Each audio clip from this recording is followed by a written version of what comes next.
Hi అండి, అందరికీ నమస్కారం. నేను మీ Venugopal Reddy from Josh Innovations Private Limited, Josh Institute of Foreign Languages, Edunine Career Guidance సంయుక్తంగా విద్యార్థులకు అవసరమైనటువంటి వందలాది వీడియోస్ మనం చేస్తూ ఉన్నాం. భారతదేశం యొక్క ప్రతిష్టని ఇనుమడింపజేసినటువంటి ఐఐటీస్ ఏదైతే ఉన్నాయో వాటి గురించి ఈరోజు మనం సీరియస్గా మీ అందరికి కూడా చెప్పాలనే ఉద్దేశంతో ఈ ఐఐటీ సిరీస్లో భాగంగా భారతదేశంలోనే అత్యంత ప్రతిష్టాత్మకమైనటువంటి మరియు నెంబర్ 1 పొజిషన్లో ఉన్నటువంటి Indian institute of technology Chennai మన దక్షిణ భారతదేశంలో ఉన్నటువంటి సంస్థ. ఈ ఇన్స్టిట్యూట్ గురించి మీకు సరళంగా నేను చెప్పే ప్రయత్నం చేస్తాను. సో ఈ ఇన్స్టిట్యూట్ యొక్క పూర్వాపరాలను సింపుల్గా మనం చూసినప్పుడు ఎన్ఐఆర్ఎఫ్ ర్యాంకింగ్లో దీని యొక్క ర్యాంక్ అనేది మొదటి స్థానంలో ఉంది. దీని యొక్క స్థాపన లేదా ఎస్టాబ్లిష్మెంట్ ఇయర్ 1959. స్వతంత్రం వచ్చిన తర్వాత మనకు ఒక 12 సంవత్సరాల తర్వాత ఇది ఎస్టాబ్లిష్ చేయడం అనేది జరిగింది. 630 ఎకరాల విస్తారమైనటువంటి క్యాంపస్ ఇది. తమిళనాడు మహానగరం యొక్క నడిబొడ్డున ఈ క్యాంపస్ అనేది ఉందన్నమాట. సో మీరు ఐఐటీస్కి వెళ్ళాలనుకున్నట్లయితే 10+2 పాస్ అయి ఉండాలి. ఎంపీసీ స్ట్రీమ్లో జేఈ మెయిన్స్ మరియు జేఈ అడ్వాన్స్డ్లో అత్యున్నతమైనటువంటి ర్యాంక్ ఎవరైతే పొందుతారో వాళ్ళు ఈ ఇన్స్టిట్యూషన్లో చేరి చదువుకోవచ్చు. సో ఇది చెన్నై సెంట్రల్. దీనికి ఈ ఇన్స్టిట్యూట్ ఎవరైనా చూడాలి అనుకున్న మంచి టాపర్స్ ఎవరైతే ఉంటారో చెన్నై సెంట్రల్ రైల్వే స్టేషన్ నుంచి కేవలం 12 కిలోమీటర్ల దూరంలో ఈ క్యాంపస్ అనేది ఉంది. అదేవిధంగా చెన్నై ఇంటర్నేషనల్ ఎయిర్పోర్ట్ లేదా మా ఎయిర్పోర్ట్ అంటారు దీన్ని, 10 కిలోమీటర్ల దూరంలో ఈ క్యాంపస్ అనేది ఉందన్నమాట. సో ఇంకా ఏం కోర్సులు ఉన్నాయనేది మనం తీసుకున్నప్పుడు చూడండి, ఏదైతే ప్రైవేట్ కాలేజెస్ లాగా ఐఐటీస్ ఎప్పుడు కూడా కంప్యూటర్ సైన్స్ ఒకదాన్నే బేస్ చేసుకుని కోర్సెస్ అనేవి పెట్టవు. సో మీరు చూడండి, చాలా డైవర్సిఫైడ్ కోర్సెస్ ఇక్కడ ఉండటం అనేది జరిగింది. Civil engineering, computer science engineering, electrical engineering, engineering physics, mechanical engineering, aerospace engineering, chemical engineering, biological engineering, metallurgical and materials engineering. ఇందులో ప్రధానంగా మనం అందరం కంప్యూటర్ సైన్స్కి పై చూస్తుంటాం. ఈరోజు ప్రపంచాన్ని శాసిస్తున్నటువంటి రేర్ ఎర్త్ మెటల్స్ గురించి మీరు తెలుసుకోవాలి. తద్వారా చైనాని మనం అధిగమించాలనుకున్నట్లయితే ఈ కోర్సుల్లో మంచి టాలెంట్ ఉన్నటువంటి పిల్లలు చేరి మనము కూడా రేర్ ఎర్త్ మెటల్స్ స్పేస్లో ప్రపంచాన్ని అధిగమించేటువంటి ప్రయత్నం చేయవచ్చు. ప్రతి కోర్సు కూడా భవిష్యత్తు ఉందండి. అందుకనే అంత ప్రతిష్టాత్మకమైనటువంటి ఐఐటీస్ కూడా అన్ని రకాలైనటువంటి కోర్సులు పెట్టడానికి ఇదే రీజన్. ఓకే, ఇదే కాకుండా మనకి artificial intelligence and data analytics మీరందరూ కూడా పరుగులు పెడుతున్నారు కదా. వచ్చిన ప్రతి ఒక్కరూ ఆర్టిఫిషియల్ ఇంటెలిజెన్స్లో సీటు కావాలి అనేటువంటి ఉద్దేశంతో ఉన్నటువంటి సీటు ఐఐటి మెడ్రాస్ యొక్క నిపుణుల కమిటీ కేవలం దాని ఇంటేక్కి 50కి పరిమితం చేసింది. కాబట్టి మీ పరుగురాటలోనే ఒక లోపం ఉందని మీరు గుర్తించాలి. అందువల్ల పిల్లల ఆసక్తిని బట్టి డిఫరెంట్ బ్రాంచెస్ని మీరు ఎంచుకునేదానికి ప్రయత్నం చేయండి. నెక్స్ట్ బ్రాంచ్ వచ్చేసి computational engineering and mechanics, 40 seats ఉంది. Instrumentation and biomedical engineering. So instrumentation and biomedical engineering చేస్తే ఈరోజు ఎంఆర్ఐ స్కాన్స్ కానీ ఇవన్నీ కూడా మనం అంతా కూడా జపాన్ నుంచి ఇంపోర్ట్ చేసుకుంటూ ఉన్నాం. దాన్ని మనం తగ్గించుకోవాలనుకున్నట్లయితే ఇటువంటి కోర్సులో కానీ చేరినట్లయితే బయోమెడికల్ ఇంజనీరింగ్లో చేరి మీరు అటువంటి నిష్ణాతులైనటువంటి నిపుణులై ఆ యొక్క ఎక్విప్మెంట్ని భారతదేశంలో కూడా మేక్ ఇన్ ఇండియాలో భాగంగా చేయవలసినటువంటి బాధ్యత విద్యార్థుల మీద, ఆ రకంగా పిల్లల్ని మోటివేట్ చేయవలసినటువంటి బాధ్యత తల్లిదండ్రుల మీద ఉంటుంది. నెక్స్ట్ వచ్చేసి naval architecture and ocean engineering. So దీనికి 13 సీట్లు మాత్రం ఉండటం జరిగింది.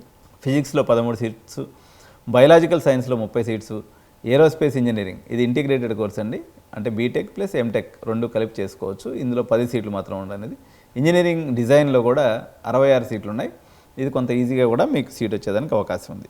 సో కట్ ఆఫ్స్ ఏ రకంగా ఉంటాయని తీసినప్పుడు మీ అందరికీ తెలిసిందే, జేఈ మెయిన్స్ క్వాలిఫై అయినటువంటి విద్యార్థుల్లో నుంచి 2,50,000 మందిని ఫిల్టర్ చేసి టాపర్స్ని వాళ్ళని జేఈ అడ్వాన్స్కి అనుమతించడం అనేది జరుగుతుంది. సో జేఈ అడ్వాన్స్ రాసినటువంటి పిల్లల్లో 2,50,000 మందిలో మీ ర్యాంకు జనరల్లో కానీ మనం తీసుకున్నప్పుడు ఫస్ట్ రౌండ్లో కానీ తీసుకుంటే సివిల్ ఇంజనీరింగ్ 5,629కి కట్ ఆఫ్ అయింది. అదేవిధంగా అమ్మాయిలకు కానీ అయితే 11,888 కట్ ఆఫ్ అయింది అనమాట. సో ఫైనల్ రౌండ్ వరకు వచ్చేసరికి కొంచెం పెరిగి ఇంకో 500 ర్యాంక్స్ పెరిగి జనరల్ వాళ్ళకి 6,112, అదేవిధంగా అమ్మాయిలకి అన్నట్లయితే 11,902కి కట్ ఆఫ్ అవ్వడం అనేది జరిగింది. సో ఇది మీరు గుర్తుపెట్టుకోవాలి, ఇది జేఈ మెయిన్స్ ర్యాంక్ కాదు, జేఈ అడ్వాన్స్కి సంబంధించినటువంటి ర్యాంక్ అనమాట. నెక్స్ట్ కంప్యూటర్ సైన్స్ ఇంజనీరింగ్లో తీసుకున్నప్పుడు అక్కడేమో 5,000 వరకు వచ్చింది సివిల్కి వచ్చేసరికి.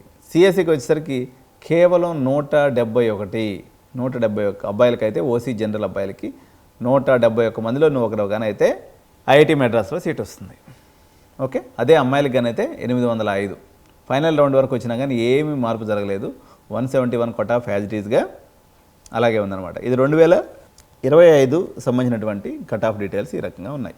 సో ఇకపోతే ఆర్టిఫిషియల్ ఇంటెలిజెన్స్కి వచ్చేసరికి కట్ ఆఫ్ కొంత పెరిగింది. అక్కడేమో 171గా ఉన్నటువంటి కట్ ఆఫ్ ఇక్కడికి వచ్చేసరికి 292, అదే అమ్మాయిలకు వచ్చేసరికి 1140గా మన కట్ ఆఫ్ అని ఉంది. ఫైనల్ రౌండ్కి వచ్చేసరికి బిట్ ఆఫ్ చేంజ్ అనేది మనకు కనిపిస్తుంది. 306 అంటే ఒక 8 మంది అడిషనల్గా యాడ్ అయ్యారు. అమ్మాయిలు విషయంలో మాత్రం ఫైనల్ రౌండ్ కూడా 1140 యాజ్ ఇట్ ఈస్గా అలాగే ఉంది. సో ఎలక్ట్రికల్ ఇంజనీరింగ్ వచ్చేసరికి 741, ఓకే, అమ్మాయిలకు వచ్చేసరికి 2833. ఫైనల్ రౌండ్కి వచ్చేసరికి కొంచెం పెరిగి 849 అబ్బాయిలకి, 2849 అమ్మాయిలకి కట్ ఆఫ్గా ఉంది. సో మెకానికల్ ఇంజనీరింగ్ వచ్చేసరికి చూడండి 2354, వేరేజ్ కంప్యూటర్ సైన్స్కి వచ్చేసరికి 171 ఉన్నటువంటి ర్యాంక్ కాస్త మెకానికల్ ఇంజనీరింగ్కి వచ్చేసి 2354 వచ్చింది. అదే అమ్మాయిలకు మెకానికల్ తీసుకునే పని అయితే దగ్గర 6000 ర్యాంక్స్ వరకు మనకనేది కట్ ఆఫ్ అనేది జరిగింది. సో కెమికల్ ఇంజనీరింగ్ కూడా అదే ఉంది. 3804 జనరల్కి, 7546 అమ్మాయిలకి అనేది కట్ ఆఫ్గా మనకు ఉండటం అనేది జరిగింది. So material and metallurgical and material ఇంజనీరింగ్కి వస్తే 5029 అబ్బాయిలకి, దగ్గర 10,000 ర్యాంక్కి 11,000 ర్యాంక్ ఫైనల్ రౌండ్కి పోయేసరికి మన కట్ ఆఫ్గా ఉంది. అదేవిధంగా ఇంజనీరింగ్ ఫిజిక్స్కి వచ్చేసరికి మాత్రం కట్ ఆఫ్ తక్కువే ఉందండి. 1428 ఫస్ట్ రౌండ్లోను, 4367 సెకండ్ రౌండ్లోను మన కట్ ఆఫ్గా ఇంజనీరింగ్ ఫిజిక్స్ అనేది ఉంది. సో బయలాజికల్ ఇంజనీరింగ్ తీసుకున్నట్లయితే మనకి 4645 బాయ్స్కి, అదేవిధంగా 8703 అమ్మాయిలకి కట్ ఆఫ్ ర్యాంక్గా ఉంది. ఏరోస్పేస్కి వచ్చేసరికి అబ్బాయిలకి 2749గానే ఉన్నట్లయితే అమ్మాయిలకు వచ్చేసరికి 5512 దీని కట్ ఆఫ్గా మనకు ఉంది. సో దీంట్లో హయ్యెస్ట్ ప్యాకేజీ 53 లక్షల వరకు వచ్చిందండి. లోయెస్ట్ ప్యాకేజ్ వచ్చేసి 17 లక్షలు పర్ యానంగా ఉంది. మీడియన్ ప్యాకేజ్ తీసుకున్నప్పుడు 27 lakhs పర్ యానంగా ఉంది. సో ఎంత పర్సంటేజ్ ఆఫ్ విద్యార్థులు ఇందులో ప్లేస్ అవుతుంటారని మనం చూసినప్పుడు ఐఐటి మెడ్రాస్లో మనకి 80% ప్లేస్మెంట్ రికార్డుగా వాళ్ళ వెబ్సైట్ అనేది తెలియజేస్తుంది. కానీ కొన్ని ప్రైవేట్ విద్యా సంస్థలు మేము 100% ప్లేస్మెంట్ ఇస్తాం. భారతదేశంలోనే అత్యంత ప్రతిభావంతులైనటువంటి విద్యార్థులు చేరేటువంటి ఐఐటి, అందులో నెంబర్ 1 ఐఐటిలో 80% ఉంటే కొంతమంది దుర్మార్గులు మాకు పనికిమాలిన కాలేజీలో 100% ప్లేస్మెంట్స్ ఉన్నాయని చెప్పేసి పేరెంట్స్ని బురడి కొట్టిస్తూ ఉంటారు. సో తస్మాత్ జాగ్రత్త. ఇకపోతే ఈ ఐఐటీస్లో కూడా మనకి అన్ని రకాలైనటువంటి హాస్టల్ వసతి కూడా ఉందండి. నెంబర్ ఆఫ్ బాయ్స్ హాస్టల్స్ తీసుకున్నప్పుడు 18 బాయ్స్ హాస్టల్స్ ఉన్నాయండి. అదేవిధంగా గర్ల్స్ హాస్టల్స్ వచ్చేసి 6 అనేవి ఉన్నాయి. 13,000 కెపాసిటీతో కూడుకున్నటువంటి హాస్టల్స్ అనేవి మనకు అందుబాటులో ఉన్నాయి. సో మొత్తం ఒక సంవత్సరానికి వచ్చేసి 80,000 రూపాయలు అనేది హాస్టల్ ఫీజుగా దీంట్లో మనకు అనేది ఉందన్నమాట.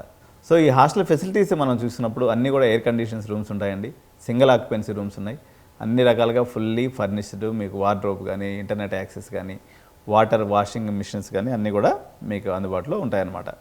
సో ఎక్స్ట్రా ఇన్ఫ్రాస్ట్రక్చర్ మనం తీసుకున్నప్పుడు library, computer centre, workshop, cafeteria, okay, roof top solar plants, ఎందుకంటే పవర్ అన్లిమిటెడ్ ఉండాలి కాబట్టి. So rain water harvesting system కూడా ఇందులో ఏర్పాటు చేయడం జరిగింది. 24/7 మెడికల్ సర్వీసెస్ ఉంటాయి. అక్కడే అవుట్ పేషెంట్ ఇది కూడా ఉంది, ఓపీడీ ఫెసిలిటీ ఉంది. ఎమర్జెన్సీ కోసం ఎప్పుడు అంబులెన్స్ అందుబాటులో పెడతారు. సో అదేవిధంగా అన్ని రకాలైనటువంటి డాక్టర్ కన్సల్టేషన్స్ కూడా అక్కడే వచ్చి మీకు సర్వీస్ అనేది ఇవ్వడం జరుగుతుంది. ఇక్కడ నుంచి సిటీలో పోవడానికి బస్ సర్వీసెస్ కూడా అందుబాటులో ఉన్నాయి. ప్యాంట్రీస్ ఉన్నాయి, ఫార్మసీ ఉంది, బ్యాంక్స్ ఉన్నాయి, ఏటీఎమ్స్ ఉన్నాయి, లేదంటే ఏది లేదనమాట. It's a full fledged setup. So ఇంకా sports and recreation point of view తీసినప్పుడు లేని స్పోర్ట్స్ ఫెసిలిటీ లేదండి. Football ground, cricket ground, hockey, volleyball, athletic track, badminton, squash, table tennis, gym, ఇటువంటివన్నీ కూడా మీకు రిక్రియేషన్ కోసం, అదేవిధంగా స్పోర్ట్స్ పరంగా కూడా మీకు ఏర్పాటు చేయడం అనేది జరిగింది. సో ఈ ఐఐటీకి సంబంధించినటువంటి కౌన్సిలింగ్ కానీ, ఆప్షన్స్ కానీ ఒక సంక్లిష్టమైనటువంటి ప్రక్రియ.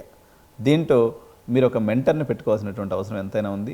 ఎడ్యునైన్ కెరీర్ గైడెన్స్ మీకు అన్ని రకాలుగా జేఈ మెయిన్స్ మీరు అప్లికేషన్ దగ్గర నుంచి, అదేవిధంగా జోసాలో ఉన్నటువంటి 6 రౌండ్స్లో పార్టిసిపేట్ చేయడం దగ్గర నుంచి, ఐఐటి అడ్వాన్స్ సంబంధించినటువంటి ఆప్షన్స్ పెట్టడం దగ్గర దాకా మీకు అడుగడుగున తోడుంటమే కాకుండా ఆల్టర్నేటివ్గా, ఉదాహరణకి టాప్ ఐఐటీస్ తర్వాత 6th పొజిషన్లో మనకి బిట్స్ పిలాని వస్తుంది.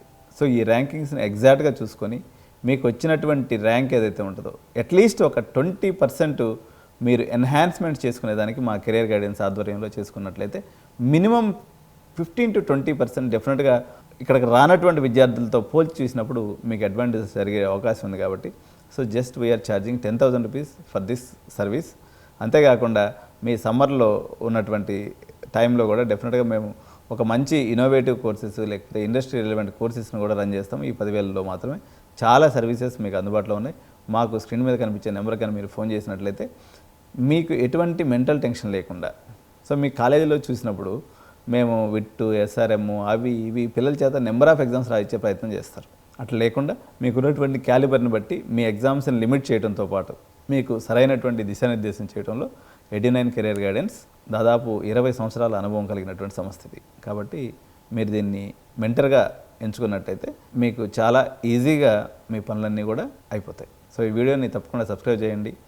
మీ సరౌండింగ్స్లో కానీ మీకు తెలిసిన వాళ్ళలో కానీ ఎవరైనా ఇంటర్మీడియట్ చదివే విద్యార్థులు ఉన్నట్లయితే వాళ్ళందరికీ కూడా ఈ వీడియోని ఫార్వర్డ్ చేయడం ద్వారా వాళ్ళు సరైనటువంటి డెసిషన్ తీసుకోవడంలో ఎంతగానో మా వీడియోస్ తోడ్పాటు అందిస్తాయి. కాబట్టి తప్పనిసరిగా వీడియోని లైక్ చేయండి, మీ బంధుమిత్రులకి అదేవిధంగా ఫ్రెండ్స్ కూడా షేర్ చేయండి. Thank you so much. జై హింద్, జై భారత్.